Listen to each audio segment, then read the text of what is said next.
GoDaddy WordPress setup tutorial. Hello everyone, welcome to our channel. Let's see how we can do it.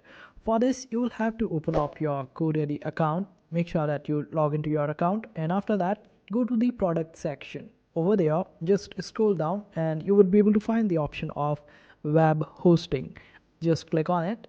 Now you would be able to find the option of economy Linux hosting with cPanel. Simply select the option of manage right beside it, and after that wait for it to load, and this way it will take you to a new page, and over there you will be able to find the option of cPanel admin on the right hand side. Just simply click on it, and after that just scroll down till you find the option of applications.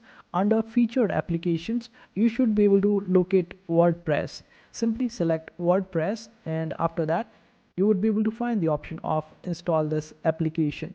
Simply click on this particular option. After that, you need to open up the settings of this application. After that, you would be able to check all the settings regarding this particular application, which is WordPress.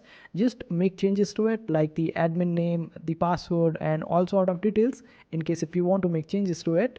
And after that, just simply scroll down till the very end and you would be able to find the option to install it. Simply click on the option of install, and it should be taking just few minutes, and after that you would be able to install WordPress using your GoDaddy, and this is how you do it. I hope this video was helpful. Make sure to hit that like button and also subscribe to our channel for more helpful videos.